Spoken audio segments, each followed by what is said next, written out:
ಯೋಚನೆ ಮಾಡಿ, ಒಬ್ಬ ಆರೋಪಿ ಜೈಲಲ್ಲಿದ್ದಾನೆ, ನಾನು ದುಡ್ಡು ಕೊಡ್ತೀನಿ, ಪ್ಲೀಸ್ ಜಾಮೀನ್ ಕೊಡಿ ಅಂತ ಕೇಳ್ತಾನೆ. ಕೋರ್ಟ್ ಕೂಡ ಸರಿ ಅನ್ನುತ್ತೆ. ಆದರೆ ಅವನು ಹೊರಬಂದ ಮೇಲೆ ನಾನ್ ಕೊಡಲ್ಲ ಅಂತ ಹೇಳ್ಬಿಟ್ರೆ ನ್ಯಾಯಾಂಗದ ಜೊತೆ ಈ ರೀತಿ ಆಟಾಡಕ್ಕಾಗುತ್ತಾ? ಇದೇ ಪ್ರಶ್ನೆ. ಇದನ್ನೇ 2025ರ ಗಜಾನನ ದತ್ತಾತ್ರೇಯ ಗೋರೆ ವರ್ಸಸ್ ಮಹಾರಾಷ್ಟ್ರ ಸರ್ಕಾರ ಪ್ರಕರಣದಲ್ಲಿ ಸುಪ್ರೀಂ ಕೋರ್ಟ್ ಬಹಳ ಗಂಭೀರವಾಗಿ ತೆಗೆದುಕೊಂಡಿತು. ಓ, ಈ ತೀರ್ಪೇನಿದೆ, ಇದು ಕೇವಲ ಒಬ್ಬ ವ್ಯಕ್ತಿಯ ಜಾಮೀನು ರದ್ದು ಮಾಡಿದ್ದಲ್ಲ, ನಮ್ಮ ಇಡೀ ದೇಶದ ಜಾಮೀನು ವ್ಯವಸ್ಥೆಗೆ ಒಂದು ಹೊಸ ದಾರಿಯನ್ನೇ ತೋರಿಸಿದೆ. ಹಾಗಾದ್ರೆ ಬನ್ನಿ ಈ ಕೇಸ್ನ ಆಳಕ್ಕೆ ಇಳಿದು ನೋಡೋಣ. ಇದ್ರ ಶುರುವಾಗಿದ್ದು ಸಾತಾರಾದಲ್ಲಲ್ವಾ? ಹೌದು. ಗಜಾನನ ಗೋರೆ ಅನ್ನೋರು ಒಂದು ಟ್ರೈನಿಂಗ್ ಇನ್ಸ್ಟಿಟ್ಯೂಟ್ನಲ್ಲಿ ಕೆಲಸ ಮಾಡ್ತಿದ್ರು. ಅವರ ಮೇಲೆ ಸುಮಾರು 1,66,00,000 ರೂಪಾಯಿ ವಂಚನೆ ಮಾಡಿದ ಆರೋಪವಿತ್ತು. ಎಕ್ಸಾಕ್ಟ್ಲಿ. ವಂಚನೆ ಮತ್ತು ನಂಬಿಕೆ ದ್ರೋಹದ ಅಡಿಯಲ್ಲಿ ಅವರನ್ನ ಬಂಧಿಸಲಾಗಿತ್ತು. ತಿಂಗಳುಗಟ್ಲೆ ಜೈಲ್ನಲ್ಲಿದ್ದ ಮೇಲೆ ಅವರು ಜಾಮೀನಿಗಾಗಿ ಬಾಂಬೆ ಹೈಕೋರ್ಟ್ಗೆ ಹೋಗ್ತಾರೆ. ಅಲ್ಲಿ ಅವರು ಒಂದು ವಿಚಿತ್ರವಾದ ಆಫರ್ ಮುಂದಿಡ್ತಾರೆ. ಹೌದು. ಅದೇನು? ತಾರೆ. ಏನು? ಒಂದ್ ನಿಮಿಷ. ಆ ಭರವಸೆ ಮೇಲೇನೆ ಹೈಕೋರ್ಟ್ ಅವರಿಗೆ ಜಾಮೀನ್ ಕೊಡುತ್ತೆ. ಅಂದ್ರೆ ಅಫಿಡವಿಟ್ ಸಲ್ಲಿಸಿ ಕೋರ್ಟ್ಗೆ ಮಾತು ಕೊಟ್ಟು ಅದರ ಮೇಲೆ ಜಾಮೀನು ಪಡೆದು ಆಮೇಲೆ ಸುಮ್ಮನಾಗ್ಬಿಟ್ರಾ? ಇದು ಕೋರ್ಟ್ಗೆ ಮಾಡಿದ ನೇರ ವಂಚನೆ ಅಲ್ವಾ? ಖಂಡಿತ. ಅವರು 1 ರೂಪಾಯಿನೂ ಕಟ್ಲಿಲ್ಲ. ಆಗ ದೂರುದಾರರು ಮತ್ತೆ ಹೈಕೋರ್ಟ್ಗೆ ಹೋದಾಗ ನ್ಯಾಯಾಲಯ ಅವರ ಜಾಮೀನನ್ನ ರದ್ದು ಮಾಡ್ತು. ಸರಿ. ಈ ಆದೇಶವನ್ನ ಪ್ರಶ್ನಿಸಿ ಗೋರೆ ಸುಪ್ರೀಂ ಕೋರ್ಟ್ಗೆ ಹೋದ್ರು. ಒಂದ್ ನಿಮಿಷ, ಇಲ್ಲಿ ನನಗೊಂದು ಗೊಂದಲ ಇದೆ. ಆರೋಪಿ ದುಡ್ಡು ಕೊಡೋದಾದ್ರೆ ಸಂತ್ರಸ್ತರಿಗೆ ನ್ಯಾಯ ಸಿಕ್ಕಾಗಲ್ವಾ? ಇದನ್ನ ಯಾಕೆ ಸುಪ್ರೀಂ ಕೋರ್ಟ್ ಒಂದು ಕೆಟ್ಟ ಪ್ರವೃತ್ತಿ ಅಂತ ಕರೀತು? ಬಹಳ ಒಳ್ಳೆ ಪ್ರಶ್ನೆ. ಇಲ್ಲೇ ಇರೋದು ಈ ಇಡೀ ತೀರ್ಪಿನ ತಿರುಳು. ಸುಪ್ರೀಂ ಕೋರ್ಟ್ ಸ್ಪಷ್ಟವಾಗಿ ಹೇಳಿದ್ದು, ನ್ಯಾಯಾಲಯಗಳು ವಸೂಲಿ ಏಜೆಂಟ್ಗಳಲ್ಲ. ಓಹೋ. ಅಂದ್ರೆ ಕ್ರಿಮಿನಲ್ ಕೋರ್ಟ್ಗಳ ಕೆಲಸ ಶಿಕ್ಷೆ ಕೊಡೋದು, ದುಡ್ಡು ವಸೂಲಿ ಮಾಡೋದಲ್ಲ. ಹಣಕಾಸಿನ ವಿವಾದಗಳಿಗೆ ಸಿವಿಲ್ ಕೋರ್ಟ್ಗಳು ಇವೆ. ಜಾಮೀನು ಪ್ರಕ್ರಿಯೆಯನ್ನ ದುಡ್ಡು ವಸೂಲಿ ಮಾಡೋಕೆ ಒಂದು ಶಾರ್ಟ್ಕಟ್ ಆಗಿ ಬಳಸ್ಕೊಂಡ್ರೆ ಕ್ರಿಮಿನಲ್ ನ್ಯಾಯ ವ್ಯವಸ್ಥೆಯ ಘನತೆಗೆ ಧಕ್ಕೆ ಬರುತ್ತೆ ಅಂತ ಬಹಳ ಕಠಿಣವಾಗಿ ಹೇಳ್ತು. ಅಂದ್ರೆ ತಾನೇ ಒಪ್ಪಿಕೊಂಡ ಷರತ್ತನ್ನ ಆಮೇಲೆ ಇದು ಕಷ್ಟ ಆಯಿತು ಅಂತ ಹೇಳೋ ಹಾಗಿಲ್ಲ, ಹೌದಲ್ವೇ? ಸಾಧ್ಯವೇ ಇಲ್ಲ.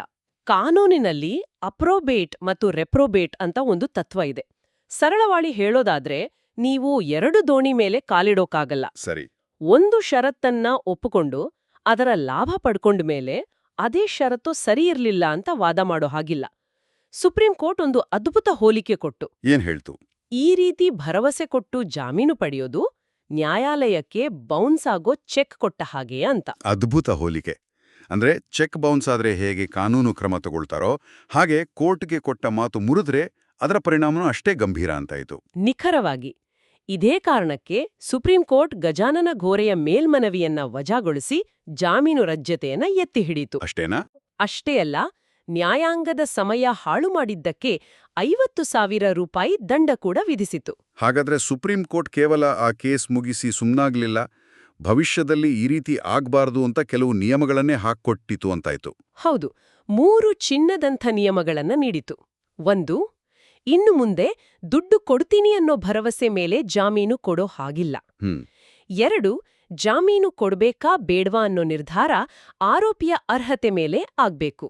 ಅಂದ್ರೆ ಈತನನ್ನ ಹೊರಗೆ ಬಿಟ್ರೆ ಸಮಾಜಕ್ಕೆ ಅಪಾಯ ಇದ್ಯಾ, ಸಾಕ್ಷಿಗಳನ್ನ ನಾಶ ಮಾಡ್ತಾನಾ, ದೇಶ ಬಿಟ್ಟು ಓಡಿ ಹೋಗ್ತಾನಾ, ಈ ಪ್ರಶ್ನೆಗಳು ಮುಖ್ಯ. ಮತ್ತು 3ನೆಯ ಬಹುಶಃ ಅತ್ಯಂತ ಮುಖ್ಯವಾದ ನಿಯಮ, ಒಂದು ವೇಳೆ ದುಡ್ಡು ಠೇವಣಿ ಇಡೋದು ತುಂಬಾನೇ ಅಗತ್ಯ ಅಂತ ಕೋರ್ಟ್ಗೆ ಅನಿಸಿದ್ರೆ ಆರೋಪಿ ಆ ಹಣವನ್ನ ಜಾಮೀನು ಆದೇಶಕ್ಕೂ ಮೊದಲು ಠೇವಣಿ ಇಡಬೇಕು. ಮಾತು ಕೊಟ್ರೆ ಸಾಲದು, ಮೊದಲು ದುಡ್ಡು, ಆಮೇಲೆ ಸ್ವಾತಂತ್ರ್ಯ. ಹಾಗಾದ್ರೆ ಈ ತೀರ್ಪಿನಿಂದ ನಾವು ಕಲಿಬೇಕಾದ ಪಾಠ ಬಹಳ ದೊಡ್ಡದು. ಖಂಡಿತ. ಇದರ ಪರಿಣಾಮ ಬಹಳ ಆಳವಾದದ್ದು. ಇದುವರೆಗೂ ಆಕ್ಚುಲಿ ಕ್ರಿಮಿನಲ್ ಕೋರ್ಟ್ಗಳನ್ನ ದುಡ್ಡು ವಸೂಲಿ ಮಾಡೋಕೆ ಒಂದು ಶಾರ್ಟ್ಕಟ್ ಆಗಿ ಬಳಸಲಾಗ್ತಿತ್ತು. ಸುಪ್ರೀಂ ಕೋರ್ಟ್ ಈಗ ಆ ಬಾಗಿಲನ್ನ ಪೂರ್ತಿಯಾಗಿ ಮುಚ್ಚಿದೆ. ನಿಮ್ಮ ಹಣಕಾಸಿನ ವ್ಯವಹಾರಗಳನ್ನ ಸಿವಿಲ್ ಕೋರ್ಟ್ನಲ್ಲಿ ನೋಡ್ಕೊಳ್ಳಿ, ಇಲ್ಲಿ ನ್ಯಾಯದ ವಿಚಾರ ಮಾತ್ರ ಅಂತ ಒಂದು ಸ್ಪಷ್ಟ ಸಂದೇಶ ರವಾನಿಸಿದೆ. ಇದು ಕ್ರಿಮಿನಲ್ ನ್ಯಾಯ ವ್ಯವಸ್ಥೆಯ ಶುದ್ಧೀಕರಣದ ಒಂದು ದೊಡ್ಡ ಹೆಜ್ಜೆ. ಹಾಗೆ ಸಾರ್ವಜನಿಕರಿಗೆ ಒಂದು ಎಚ್ಚರಿಕೆ ಗಂಟೆ ಕೂಡ. ನ್ಯಾಯಾಲಯಕ್ಕೆ ಕೊಟ್ಟ ಮಾತನ್ನು ಮುರಿಯೋದು ಇಷ್ಟು ಗಂಭೀರ ಅನ್ನೋದಕ್ಕೆ ಇದೊಂದು ದೊಡ್ಡ ಉದಾಹರಣೆ.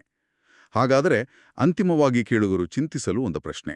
ಆರ್ಥಿಕ ಅಪರಾಧಗಳಲ್ಲಿ ಸಂತ್ರಸ್ತರಿಗೆ ಪರಿಹಾರ ಕೊಡೋದು ಜಾಮೀನು ಪ್ರಕ್ರಿಯೆಯ ಭಾಗ ಆಗಿರ್ಬೇಕಾ, ಅಥವಾ ಸುಪ್ರೀಂ ಕೋರ್ಟ್ ಹೇಳಿದ ಹಾಗೆ ಕ್ರಿಮಿನಲ್ ಮತ್ತು ಸಿವಿಲ್ ನ್ಯಾಯವನ್ನ ಸಂಪೂರ್ಣವಾಗಿ ಬೇರೆ ಬೇರೆಯಾಗಿಯೇ ನೋಡ್ಬೇಕಾ?